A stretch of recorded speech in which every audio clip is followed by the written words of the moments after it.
This generation fucked up. Each one have depression, taking pill, and anxiety attack. I grew up in 13 brothers and sisters. Every night I ask my mother where I'm sleeping today. Today in the bed or today in the floor? What I'm doing today, I coming in grade 2, 3, 4. Say today you're doing all your dishes. Tomorrow you put the laundry. Every day I have something to do. I can say, oh, I grew up, I have so much depression. I have so much anxiety attack. Come on. We're supposed to have depression and attack. Every day I don't know if we have food and what we're eating, what we don't eating, where we're sleeping, or what the parents maybe beat us, or the brother beat you, or the neighbor beat you. This is the problem with immigrant parents, okay, is that they're so hell-bent on their own ways and they think old is gold, okay? The reason why our generation has to take medicine or go to counseling and this and that is because we're breaking the trauma that you've handed down to us. And this annoying thing, especially in my culture, where it's like, oh, my mother's a strong woman because she took all the abuse from my father. That's not a strong woman. That's just a woman who had to take it and endure it. And so you hear this conversation all the time with everyone's getting divorced now. Good, because people now have the freedom to get out of something that's not serving them. My mother, when I was a kid, I remember she was slamming plates on the floor saying, I can't take it anymore. Obviously, now that I've grown up, I realized, damn, that marriage was definitely hard on her. My grandmother was beaten by her husband every day. My father had to witness that stuff.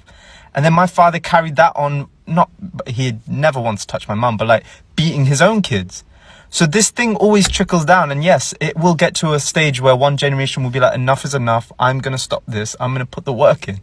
And I don't even know why I'm getting upset. And this is the problem, is that we have this thing where it's like old is gold, or everyone's messed up, this new generation, so we can soften. No, we're not. We're just putting in the work. We're fixing things, which is hard. I'll be honest with you right now, it's very easy to punch someone, to hit someone, to get mad. It's very hard to just sit there and think, what do I need to do next? And every counseling session I go to, there's so many moments where I'm like, my father should be here. This shouldn't be me. That I have to take on all this responsibility and all of this pain to fix the problems that they caused. And this is what immigrant parents do. Yes, it's beautiful. It's great. You guys gave us so much. But you guys also have to accept that you've given us this bad thing as well. And she goes on her post about, oh, I had 13 brothers and sisters and I would ask my mum, where would I sleep? Is that normal? Is that a good thing? No, obviously not. A respective and a responsible parent wouldn't have too many kids that they couldn't look after, to the point where their own child has to then ask, am I sleeping on the floor today or on the bed? That's not a flex.